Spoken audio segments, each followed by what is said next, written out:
요사이 사람들이 살아가는 모습을 보면 자기 자신이 누구인가에 대해서 무관심하며 살아가는 분들이 많은 것 같습니다. 글쎄 이런 분들을 개념 없이 사는 분들이라고 불러도 좋을지 모르겠습니다. 그래서 학자들은 현대를 가리켜 나를 상실한 시대, 자기 자신을 잃어버린 시대를 살아가는 사람들이라고 얘기를 합니다.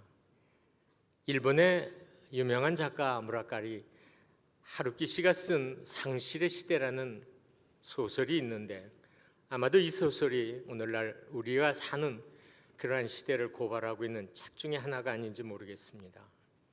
그러면 왜 사람들은 자기 자신에 대해서 이렇게 그토록 무관심하며 살아가는 것일까? 자기 자신이 만족스럽지 않기 때문이 아닌가? 그렇기 때문에 우리는 남을 모방하는 그런 경향을 주변에서 많이 봅니다. 그리스도인도 여기에 예외가 아니지 않나 저는 생각하는 거죠. 교회 정기적으로 출석하세요. 예수를 믿는다고 고백하세요. 그러나 정작 내가 그리스도인이라고 하는 이 사실에 대해서 말하기를 어려워하시는 분들이 많은 것 같습니다. 선생님 혹시 교회 다니세요? 이렇게 물으면 얼버무리는 분들 또는 피하는 분들이 계세요. 심지어는 교회에서 직분을 맡고 일하세요. 그럼에도 불구하고 자신을 숨기려 하고 자기가 교회에서 뭘 맡고 몸된 교회를 섬기는지에 대해서 부끄러워하는 그런 분들이 혹간 눈에 보이는 것 같습니다. 목사면 나는 목사입니다. 장로면 나는 장로로 교회를 섬기고 있습니다. 권사나 집사나 또는 주일학교에서 선생님으로 성가대에서 찬양으로 봉사하고 계시다면 나는 하늘교회에서 이러이러한 하나님이 주신 귀한 직분을 성실하게 정성껏 섬기고 있습니다라고 얘기하는 게 왜 그렇게 어려울까? 우리가 한 가지 분명히 알아야 될 게 있습니다. 만에 하나라도 여러분 가운데 나는 예수 믿는 게 부끄럽다. 누구에게 얘기하는 거, 뭐 때문에 그거 얘기하면서 하냐? 누가 교회 다니냐고 물을 때 구태여 내가 교회 다니고 나는 장로고 나는 집사고 나는 권사고 나는 목사고 말할 필요가 있냐? 이렇게 얘기하실지 모르겠습니다. 그러나 그런 분들에게 제가 한 말씀 드리고 싶은 게 있습니다. 우리는 하나님 나라에 다 가게 되어 있습니다. 이 세상의 삶을 마치면 우리는 필연적으로 사랑하는 주님을 만날 겁니다. 사랑하는 주님이 우리를 만나실 때 그냥 얼굴 대 얼굴을 보고 아무 말씀도 안 하시고 그냥 끝나실까? 저는 그렇게 생각하지 않습니다. 틀림없이 주님이 뭔가를 우리에게 말씀하시고 묻지 않을까? 사랑하는 아들아, 사랑하는 딸아, 너는 세상에 살면서 나를 얼마나 안다고 얘기하며 살았냐? 혹시 누가 너에게 교회 다니냐? 교회에서 뭘 맡아 수고하냐? 이렇게 물음을 받을 때 부끄러워하지 않았냐? 피하지 않았냐? 제가 이런 물음을 주님께서 우리에게 물으시리라고 추론하는 것은 그분의 다음과 같은 말씀에 근거함입니다. 마태복음 10장 32절 33절에 보면 주님이 이렇게 말씀하세요. 누구든지 사람 앞에서 나를 시인하면 나도 하늘에 계신 내 아버지 앞에서 그를 시인할 것이요 누구든지 사람 앞에서 나를 부인하면 나도 하늘에 계신 내 아버지 앞에서 그를 부인하리라. 주님의 말씀입니다. 주님의 관심은 내가 세상에서 어떤 일을 하느냐, 내가 세상에서 어떤 인기가 있었느냐, 내가 어떤 업적을 남겼느냐, 그분에게는 이 관심이 있는 게 아니에요. 그분의 관심은 오직 너와 나는 어땠느냐 이거예요. 너와 나는 얼마나 끈끈했느냐, 너는 나를 얼마나 이해하고 알고 우리더러 얼마나 친밀했느냐. 주님의 관심은 이겁니다. 이거에 의해서 주님은 우리를 마지막 날 평가하시지 않겠습니까? 오늘 갈라디아 2장 20절에 사도 바울은 자신이 그리스도와 어떤 관계인지에 대해서 갈라디아 교인들에게 아주 힘있게 고백하고 있습니다. 갈라디아 교인들이요, 나는 예수 그리스도와 이런 관계에 있는 사람입니다. 심지어 그는 갈라디아 6장 7절 말씀에서는 나는 그분의 흔적을 내 몸에 갖고 있습니다. 우리도 이런 확신에 찬 고백을 하며 이 어려운 세상 속에서 그리스도의 증인으로, 그리스도의 제자로, 그리스도의 사람으로 살아갈 수 있겠습니까? 바울은 오늘 세 가지로 자신이 누구인지에 대해서 당당하게 고백하고 있습니다. 나는 누구인가? 나는 그리스도와 함께 십자가에 못 박혀 죽은 사람입니다. 바울은 지금 살아 있습니다. 바울의 말은 일면 모순될 수 있어요. 살아 있는데 죽었다는 게 말이 되느냐? 그러나 바울이 이렇게 얘기하는 그 이면을 우리가 명확히 이해하기 위해서 바울의 예수 그리스도를 만나기 전까지의 삶, 그리스도를 만난 후 그의 어떤 변화가 있었는지에 대해서 살펴볼 필요가 있습니다. 우리가 잘 아는 대로 바울은 정통 율법학자였습니다. 그가 알고 있는 율법에 근거하면, 그가 알고 있는 성경 말씀에 근거하면 예수 그리스도 인정할 수 없습니다. 그래서 그는 예수 그리스도를 반대했고, 그는 예수를 믿는 사람들을 핍박했습니다. 더 나아가 예수 그리스도를 믿는 사람들을 없애는 데 앞장을 섰었어요. 그가 사도행전 26장 9절에서 11절까지의 말씀을 보면 아그리빠 왕 앞에서 변증하는 말씀이 있습니다. 나는 나사렛 예수의 이름을 대적한 사람입니다.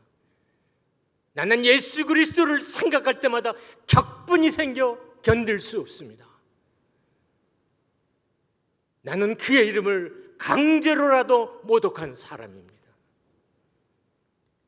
그래서 그는 스데반이 돌로 맞아 순교하는 현장에 증인으로 나서기 마다하지 않았습니다. 그런 그가 어느 날 예수 그리스도를 믿는 사람을 붙들러 다메섹 도상으로 향하여 가다가 거기서 그가 그렇게 저주하고 싫어하던 나사렛 예수를 만나게 되고 그는 그 앞에서 무릎을 꿇었습니다. 이 사실이 사도행전 9장 3절에서 5절까지 누가는 이렇게 기록하고 있습니다. 사울이 길을 가다 다메섹에 가까이 이르더니 호련히 하늘로부터 빛이 그를 둘러 비추는지라 땅에 엎드러져 들음에 소리 있어 이르시되 사울아 사울아 내가 어찌하여 나를 박해하느냐 하시거늘 대답하되 주여 누시니까 이르시되 나는 내가 박해하는 예수라. 청천벽력 같은 음성입니다. 바울은 상상 못했습니다. 이 음성을 듣고 그는 그 자리에서 무릎 꿇었습니다. 그리고 이 충격을 견디지 못해 그는 도망갈 수밖에 없었고 아라비아 광야로 3년 동안 칩거하며 그는 치열히 자기 내면을 돌아보고 고민했습니다. 그가 알고 있는 율법의 지식, 그가 경험했던 모든 것들을 동원해서 이게 도대체 무슨 일이냐? 그의 결론은 디모데에게 고백한 대로 나는 죄인 중에 괴수구나. 그는 치열히 하나님 앞에 회개하고 정말 완전히 새 사람이 됐습니다.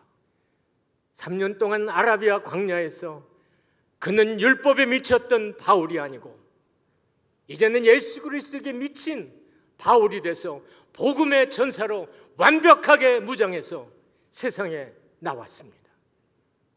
아라비아 광야에서 나와 그가 활동했던 사역했던 모든 사실과 그가 기록한 하나님의 말씀을 볼 때 그는 수호에 후회도 없이 뒤돌아옴도 없이 그리스도를 위해서 사나 죽으나 그분을 위해서 일생을 던진 하나님의 전사였습니다. 우리는 이런 것을 가리켜 기독교에서 말할 때 중생했다고 얘기하며 거듭났다고 얘기를 합니다. 삶이 완전히 180도 달라진 거죠. 옛날의 바울은 아니에요. 이제는 새로운 바울이에요. 옛사람은 죽었어요. 이제 새 사람이 된 겁니다. 저는 고등학교 3학년 때 예수 그리스도를 인격적으로 만났습니다. 4살 때 결핵성 관절염으로 장애를 갖게 됐고 초등학교 들어갈 때까지 저는 걷지 못했습니다. 짐승같이 4발로 기어다녔습니다. 아버지 어머님이 저를 6년 동안 완벽하게 학교에 데려다주고 데려오셨습니다. 중학교에 들어갔을 때 더 이상 아버님, 어머님이 저를 그렇게 돌보실 수 없어 힘든 몸을 이끌고 학교를 다니기 시작했는데 사춘기 따라 저는 도저히 삶에 자신이 없었고 예수를 믿지 않는 가정에서 태어나 외아들로 삶을 살며 고독과 외로움 속에서 저는 나의 육체적인 연약함 때문에 절망에 휩싸여 2번 내 삶을 정리하려고 했지만은 뜻을 이루지 못했습니다. 그래도 다행히 초등학교 4학년 때 친구 따라 교회를 출석하게 됐지만 교회는 나에게 아무 의미가 없었고 선생님이 들려주는 성경 말씀 나에게 아무 도움이 되지 않았습니다. 그런 가운데 고등학교 1학년 때 다시 폐결핵이 저를 찾아왔고 저는 한 달 동안 사경을 헤매다 결국 그때 내가 그렇게 싫어하고 내가 그렇게 가슴에 분노를 갖고 있는 하늘에 계신 그분께 빌었습니다. 나 살려주십시오. 살려주십시오. 그때 한 달 만에 기적적으로 다시 회생할 수 있었고 그때부터 새벽 기도를 다니기 시작했습니다. 그러나 내 가슴에 응어려진 것, 내 가슴에 열등감, 내 가슴에 수치심, 내 가슴에 맺혀있는 이 하늘을 향한 분노는 풀어지지 않았어요. 그래도 고등학교 3학년 때 여름 수련회가 교회에서 있었고 그때 2박 3일 동안 수련회를 가게 됐습니다. 가는 첫날 교회에 모여서 이제 담임 목사님의 기도를 받는데 담임 목사님이 우리에게 오늘 읽은 갈라디아 2장 20절 말씀을 주시면서 너희들이 이 말씀 다 이해 못해도 괜찮다. 이 말씀 기도할 때마다 읽고 묵상하고 이거를 각적 외워오면 더 좋겠다. 이런 말씀을 주고 기도해 주셨어요. 그래 우리는 도봉산 밑에 있는 다락원이라는 곳에 2박 3일 동안 여름 수련회를 시작했는데 저는 첫날부터 다른 기도하지 않았습니다. 주님 나 만나야 되겠습니다. 내 주님 만나지 않으면 나 살 의미가 없고 정말 나를 이렇게 만드신 분이 당신이라면 당신 만나 주셔야 됩니다. 그러나 마지막 날까지 그분은 아무 대답이 없었고 마지막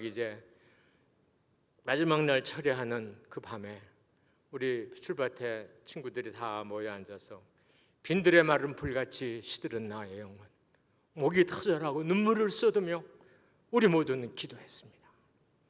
그때 강사 목사님이 친구들 한 분 한 분을 안수기도 하는 가운데 제 머리에 손을 얹는 순간 저는 보이지 않는 불에 휩싸여 쓰러졌습니다. 그리고 얼마를 제가 울며 얼마를 제가 정말 그분의 이름을 부르며 목매어 기도했는지 모릅니다. 그리고 정신을 차리고 자리에서 일어나 주님, 내가 당신께 항복합니다. 그리고 그분의 종이 되겠다고 서원을 했습니다. 그때 그분은 저에게 말씀하셨고,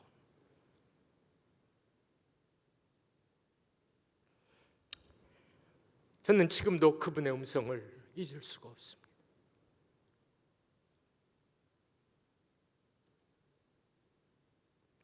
내가 거듭난 순간입니다.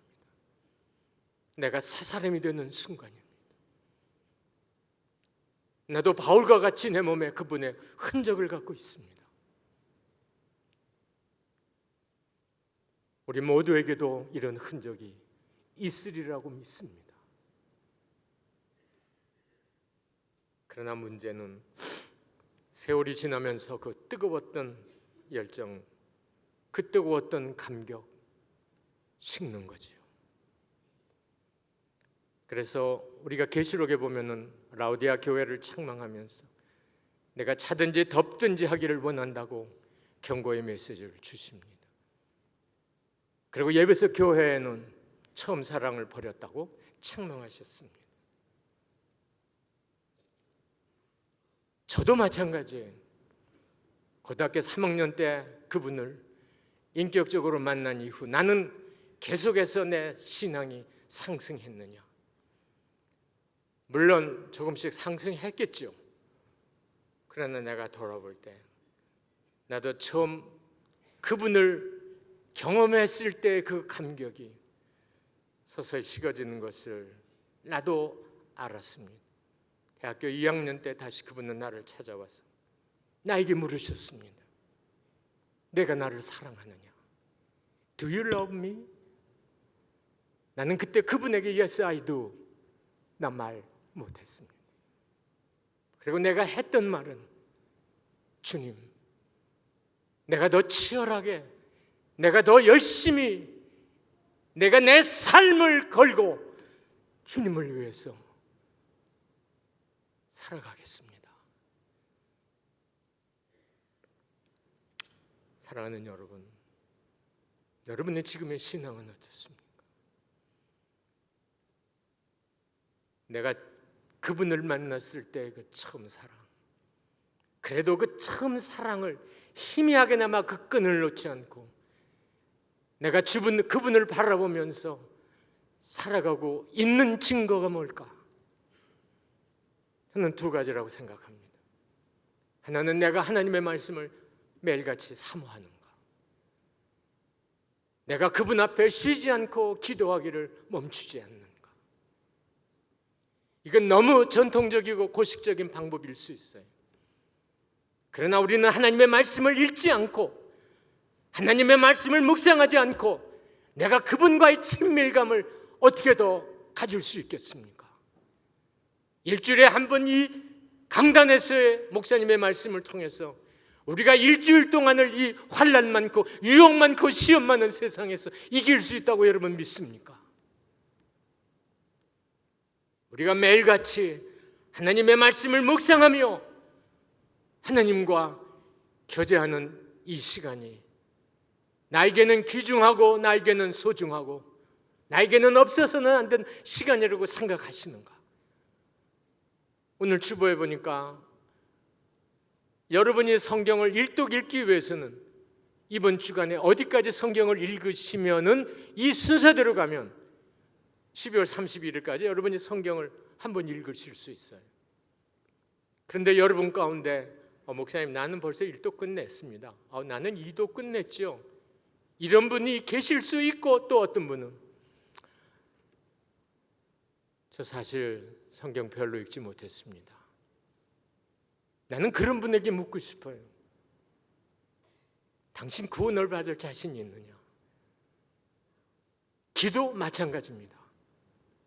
우리는 세상 사람들하고 수많은 대화를 해요. 그러나 정작 우리의 영혼을 쥐고 계시는 그분과 우리는 얼만큼 대화하며 그분과 얼만큼 친밀한 이야기를 서로 나누고 있느냐? 너무 중요하지 않습니까? 예수님의 산상수훈 마지막 장 7장 21절 이하의 말씀에 보면 그분의 이런 말이 있습니다. 주여 주여 하는 자마다 다 내게로 올 수가 없다는 거죠. 우리는 간혹 전도자에게 이런 말씀을 듣습니다. 요한복음 3장 16절을 믿습니까? 예, 믿습니다. 그러면 당신 구원받았습니다. 그러면 영접 기도를 같이 하십시다. 이런 간단한 논리로 우리가 구원의 자리에 이룰 수 있는가? No. 목사로서 단언컨대 아닙니다. 우리가 입술로는 얼마든지 요한복음 3장 16절을 믿는다고 받아들일 수 있지만 그 받아들임과 동시에 내 삶이 그 받아들인 무게와 함께 내 삶에서 열매가 있어야 되는데 열매가 없다면 신앙이나 이거죠. 내 고백은 이만큼 큰데 그 고백에 따르는 나의 실천은 요거밖에 안 된다면 이건 아니지 않아요? 논리적으로 생각해도 그러시지 않습니까?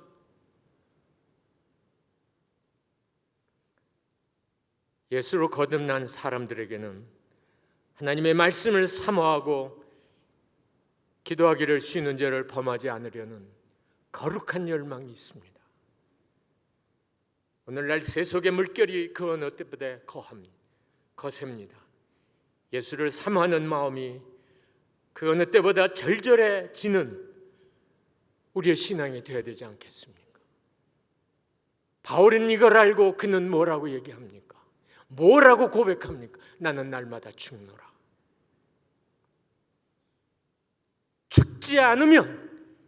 내가 죽지 않으면 우리는 결코 그분의 이름을 높이고 그분의 영광을 드러낼 수 없다는 거 우리 알아야 합니다. 바울이 두 번째 고백하는 것은 내가 누구냐 했을 때 이제는 내가 사는 것이 아니고 내 안에 예수 그리스도가 살고 있는 사람입니다. 나라는 존재는 없다는 거죠. 이제는 그분이 내 삶의 주인이라는 거죠. 내가 뭘 할 때 옛날에는 내 뜻대로 내 계획 세워서 합니다. 그러나 이제는 그게 아니에요. 내가 계획을 세우고 내 경험을 동원하고 내 지식을 동원해도 마지막 순간에 주님, 이게 주님이 뜻입니까? 주님이라면 이렇게 하시겠습니까?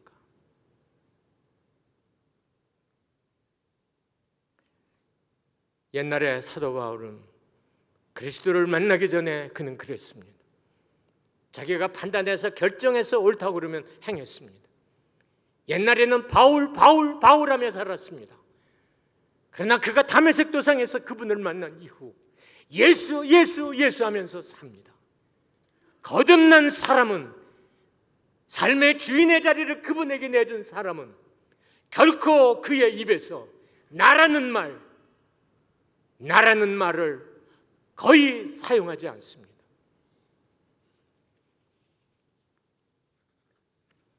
예를 하나 들어보겠습니다. 여러분이 교회에서 또는 사회에서, 직장에서 참 남들이 다 칭찬하는 훌륭한 일을 하셨어요. 주변에서 정말 자랑스럽습니다. 아주 훌륭한 일을 해내셨습니다. 그럴 때 여러분의 반응은 뭡니까? 뭐죠? 내가 조그만 지식과 별 볼 일 없는 경험을 가지고 한 건데 이렇게 과찬하십니까? 라고 얘기를 하실 수 있어요. 이건 보편적이에요. 그러나 우리가 거듭나고 우리의 중심에 이제는 내가 없고 그분이 계신다고 하면 우리는 이렇게 얘기해야죠. 그분의 은혜입니다. 그분의 도와주심입니다. 그분 때문에 내가 이랬습니다.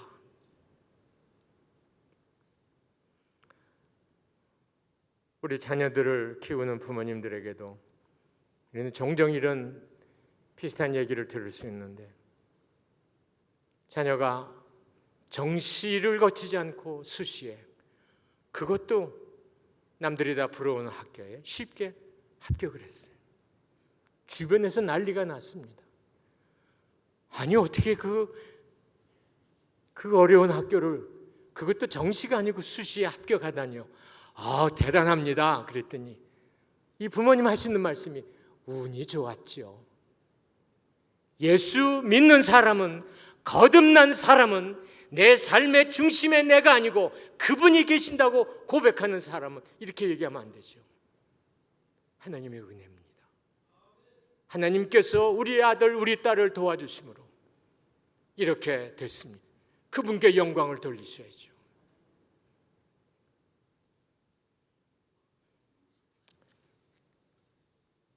우리의 삶을 찬찬히 돌아보면 우리는 입술로는 주여 주여 주님을 고백하지만 실제로 우리의 삶에는 우리의 고백이 뒷받침되지 않는 세상적이고 세상 사람들이 쓰는 용어, 우리는 너무 많이 사용하고 있어요. 정말 개념 없는 그리스도인이죠. 미국의 위대한 흑인 영가 가수 가운데 한 분, 로랜드 헤이즈라는 분이 있습니다. 이분은 조지아 산골에서 맨발로 도시에 뛰어나온 사람입니다. 그런데 천성적으로 좋은 목소리를 갖고 있어 어느 날 교회에서 찬송을 부르게 됐습니다. 이분의 찬송을 듣고 감동받은 어느 의사가정이 로랜드 헤이즈를 자기 집으로 초대했습니다. 점심 대접을 잘하고 유성기 판을 돌려주었습니다. 그때 이 청년이 들은 노래가 이태리의 가수 안니코 까르소의 노래였습니다. 이 청년은 감동 그 자체로 그는 훗날 이렇게 회상을 했습니다. 그날 그 순간부터 내 가슴에는 요란한 종이 울리기 시작했습니다. 이미 나는 살지 않고 내 속에 까르소가 살고 있었습니다. 저 지평선에서 나를 부르는 소리가 들렸습니다. 나는 새로운 그 음성에 따라 살 수밖에 없었습니다. 이게 바울이 지금 여기서 고백하는 그 고백과 일맥상통하지 않습니까? 다맥 도상에서 예수 그리스도를 만난 그 이후 바울의 가슴 속에는 요란한 종소리가 울렸는데 그 종소리가 뭐냐? 주님이 부르는 종소리예요. 여러분은 요사이 삶을 살면서 어떤 종소리를 여러분 가슴 속에 가장 많이 듣고 사세요? 재물의 종소리입니까? 명예와 부귀의 종소리입니까? 또는 오락의 종소리입니까?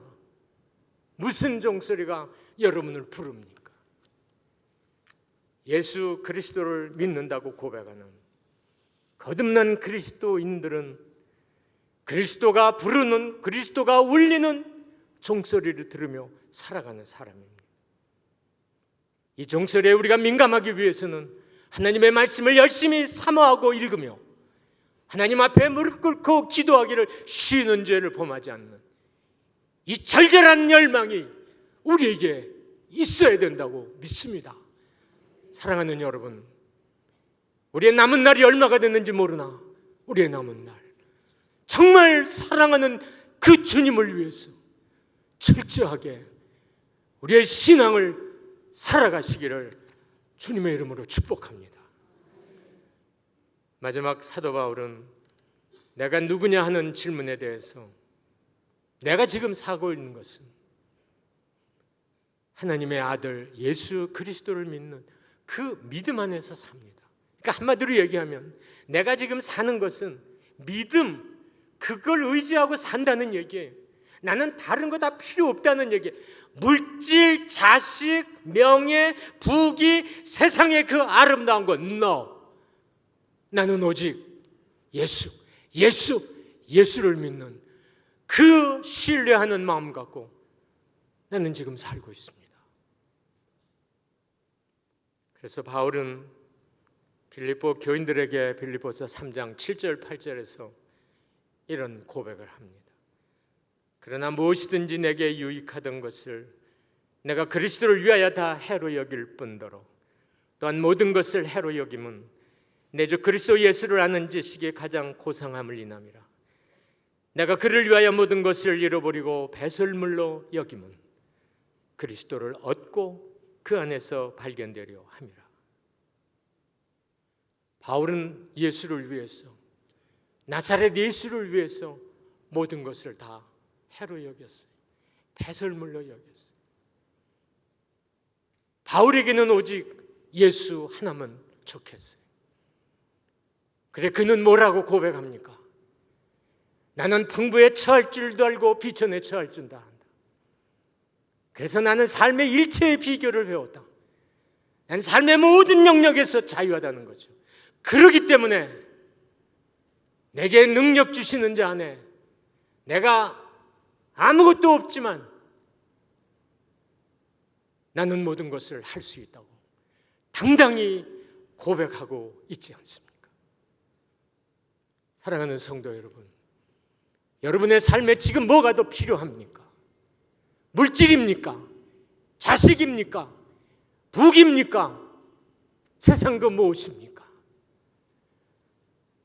우리는 예수 한 분, 이 한 분만으로 만족한 우리의 남은 날이 돼야 될 줄 믿습니다.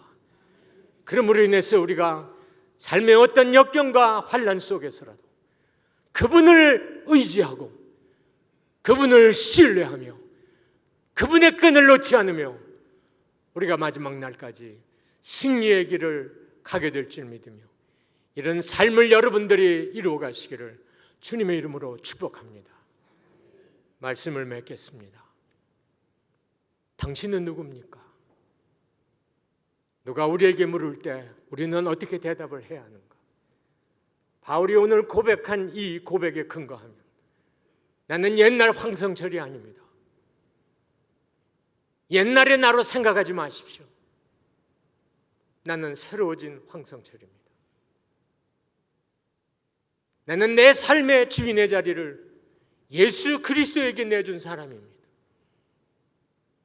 나는 그분의 종이요, 나는 그분의 무익한 종에 불과합니다. 그분이 시키는 대로 좌하면 좌하고 우하면 우합니다. 나는 세상에 미련이 없습니다. 세상의 부귀, 세상의 영화, 세상의 행복, 세상의 명예, 세상의 재물 아닙니다. 나는 오직 그분 한 분이면 족합니다. 사랑하는 여러분, 우리가 이런 고백을 하며 공격적인 그리스도인의 삶을 살았던 시대의 사람들이 바로 2000년 전 초대교회 그리스도인들입니다. 그들은 적극적이고 공격적인 삶을 살았습니다. 오히려 누가 나에게 묻기 전에 나는 그리스도인입니다. 나는 장로입니다. 나는 권사입니다. 나는 집사입니다. 나는 어느 교회에서 주일학교 학생들을 가리키는 사람입니다. 나는 찬양하고 하나님을 영화롭게 하는 사람입니다. 혹시 교회 다니십니까? 이런 공격적인 삶을 살았던 사람들이 2000년 전 초대교회 사람들이, 그분들은 죽으면 죽으리다 목숨 걸고 그분을 위해서, 사랑하는 우리의 주인님을 위해서 삶을 살았던 하나님의 사람들이었습니다. 예수가 바로 우리 삶의 희망이고 우리 삶의 최고봉입니다. 우리는 결코 우리의 삶의 우선순위를 바꾸면 안 됩니다. 우선순위는 전능하신 하나님, 살아계신 우리 주 예수 그리스도에 있다는 걸 믿고 여러분의 남은 날 흔들림 없이 이 신앙의 길을 걸어가기를 주님의 이름으로 축복합니다.